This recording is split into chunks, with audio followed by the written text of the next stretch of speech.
हाँ, इस पार्ट में हम लोग गति के लिए गति चैप्टर के अंतर्गत पढ़ेंगे दूरी एवं विस्थापन क्या होता है। यानी गति से संबंधित कुछ इम्पॉर्टेंट डिफिनेशंस हैं। स्टार्ट किया जाए तो वहाँ से सबसे पहले मिलता है दूरी और उसके बाद आता है विस्थापन। तो दूरी और विस्थापन है क्या, उनमें क्या अंतर है, इसके बारे में आज हम समझेंगे। तो दूरी का जो मतलब होता है, जैसे हम कहीं पर भी अगर मोशन में है, अगर हम गति करते हुए जा रहे हैं, ठीक है, अगर कोई वस्तु जा रहा है गति करता हुआ चल रहा हो, ठीक है, तो किसी एक बिंदु से वह दूसरे बिंदु की तरफ पहुंच गया, बिंदु ए से वह बिंदु बी की तरफ पहुंच गया। कोई वस्तु गति करते हुए ए से बी तक पहुंचा, मान लिया वह ए से बी तक पहुंचा कुछ इस रास्ते से, ये था रास्ता जिस रास्ते से वो ए से बी तक पहुंचा होगा। तो ए से बी तक जाने पर यानी जो वस्तु का प्रारंभिक अवस्था ए पर था और अंतिम अवस्था बी पर हो गया, तो ए से बी जिस भी मार्ग से भी गया हो, जिस मार्ग से भी गया हो, उस मार्ग की पूरी जो लंबाई होती है, ये मार्ग की पूरी लंबाई, मान लीजिए लंबाई कितना है, 4 किलोमीटर है, तो ये मार्ग की पूरी लंबाई अगर 4 किलोमीटर है तो यही 4 किलोमीटर क्या कहलाता है, डिस्टेंस या दूरी कहलाता है। ठीक है, तो एक तरह से इसको कहा जा सकता है जस्ट किसी भी वस्तु द्वारा चली गई दूरी क्या है, तो उस मार्ग की लंबाई जिससे वो जा रहा हो। तो मार्ग की लंबाई,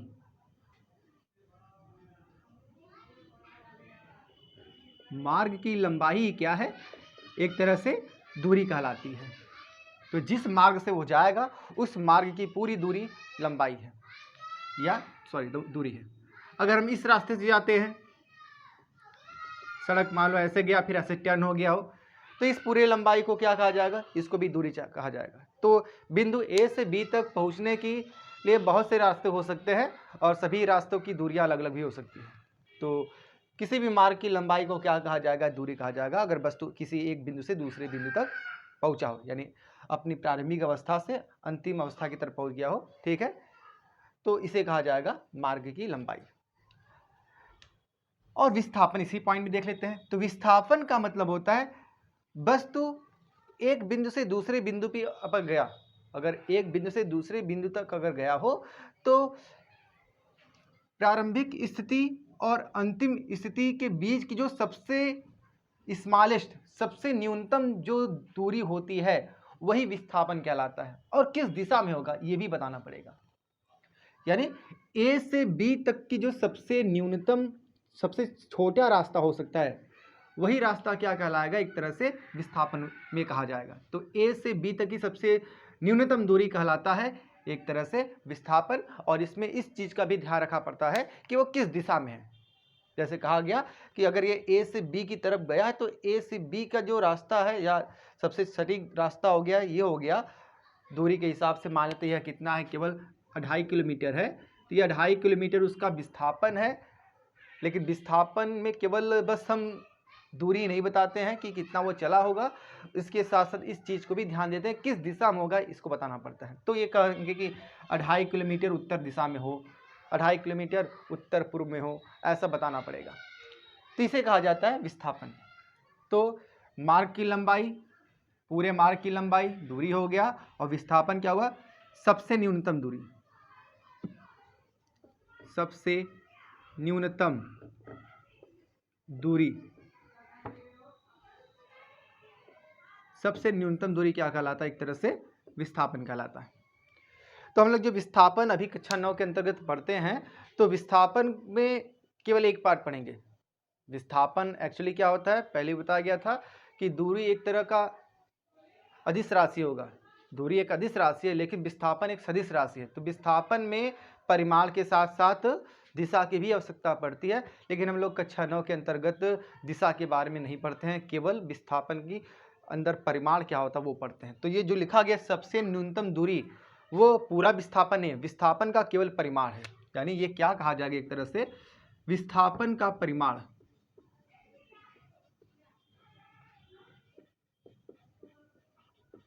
तो हम केवल परिमाण के ही बारे में पढ़ेंगे विस्थापन के अंतर्गत, न कि दिशा के बारे में। पर अगर पूछा जाए तो परिभाषा सही बताएंगे, ठीक है।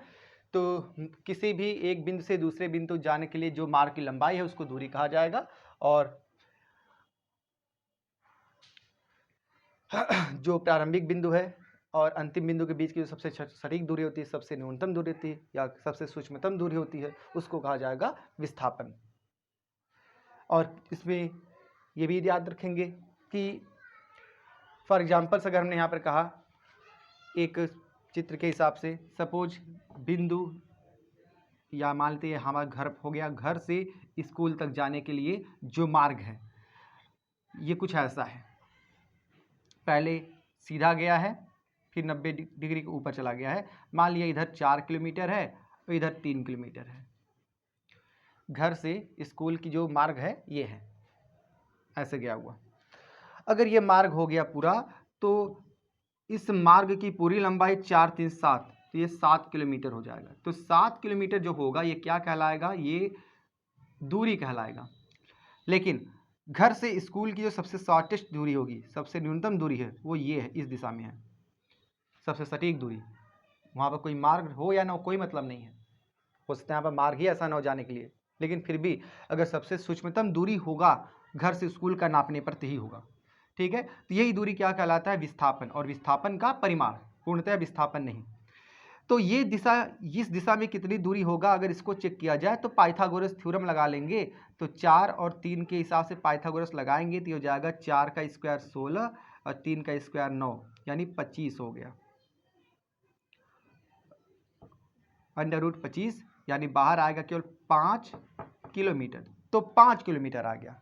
जो 5 किलोमीटर आया है ये सबसे सूक्ष्मतम दूरी होगी, जिसे हम यहाँ पर विस्थापन कहेंगे। अब तो ये विस्थापन होगा इस फिगर के लिए 5 किलोमीटर। तो ये है दूरी एवं विस्थापन। अब आगे बढ़ते हैं, दूरी व विस्थापन में क्या अंतर है? वस्तु द्वारा चली गई दूरी और विस्थापन में क्या महत्वपूर्ण अंतर है, उसको हमने यहाँ पर दिखाया है। तो दूरी और विस्थापन, दूरी का मतलब होता है, हमने बताया पूरे मार्ग की लंबाई, तो यहाँ पर है पूरे मार्ग की लंबाई को ही दूरी कहते हैं। परंतु विस्थापन क्या होता है?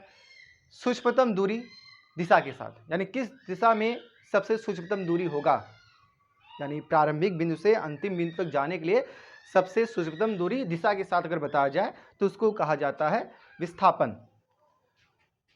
दूसरी सबसे बड़ी अंतर है, दूरी में हम दिशा को नहीं बता सकते हैं, लेकिन इसमें दिशा को बता रहे हैं, अतः यह एक अदिश राशि है।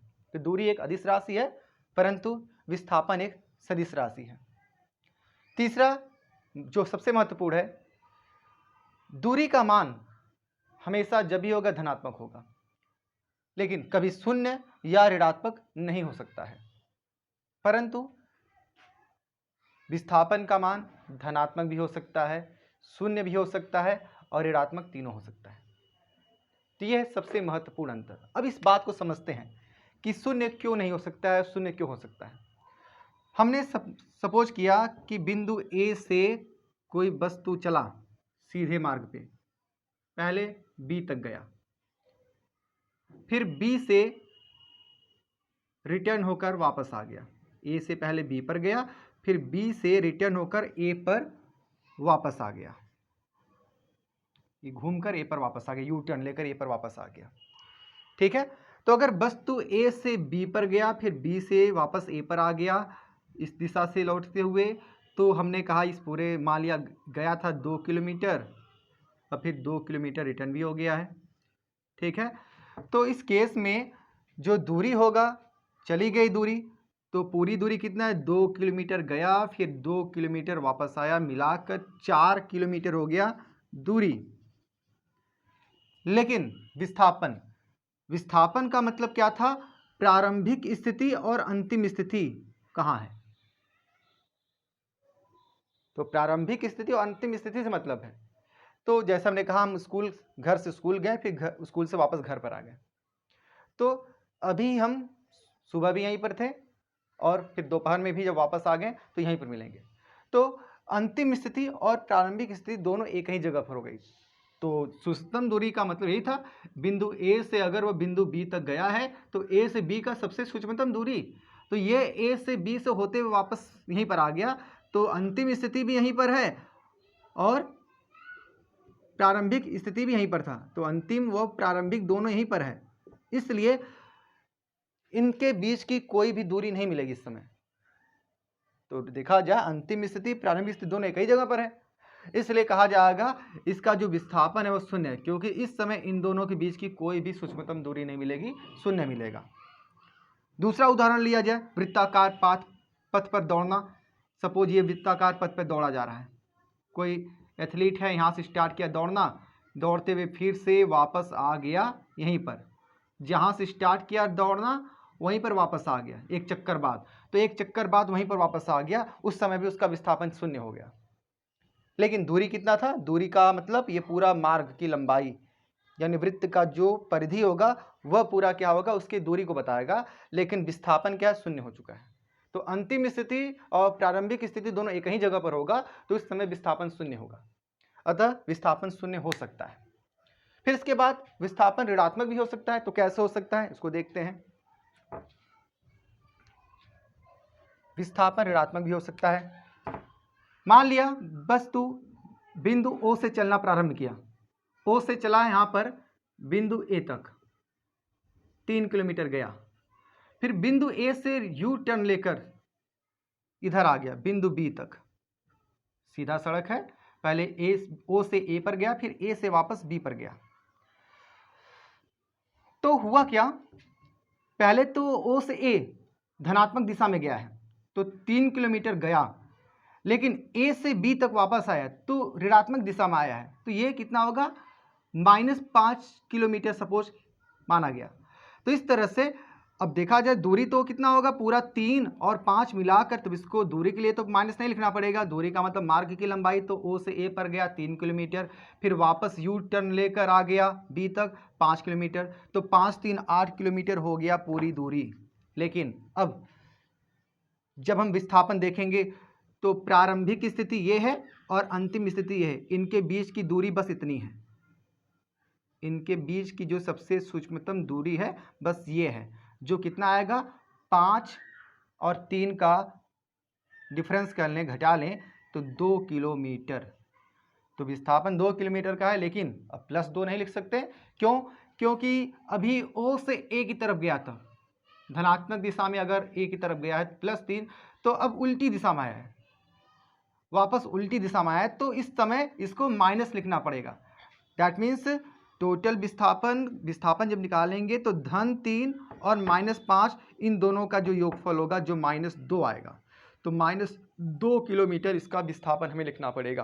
तो विस्थापन में दिशा से मतलब होता है, उस दिशा को अगर धनात्मक मानोगे तो इस दिशा को हमें ऋणात्मक मानना ही पड़ेगा। उल्टा भी हो सकता है, अगर हम इस दिशा को ऋणात्मक मानते हैं तो इस दिशा को धनात्मक माना जाएगा। तो दोनों स्थिति में इसका मतलब ये है कि विस्थापन ऋण में भी आ सकता है, धन में भी आ सकता है, शून्य भी हो सकता है, परंतु मार्ग की लंबाई कभी भी शून्य न तो शून्य होगा न तो ऋणात्मक होगा। अगर कोई वस्तु चलेगा, नहीं चलेगा तभी शून्य हो सकता है, चलेगी दूरी। अगर कोई गतिमान वस्तु है तो चलेगा तो दूरी तय करेगा, शून्य नहीं होगा।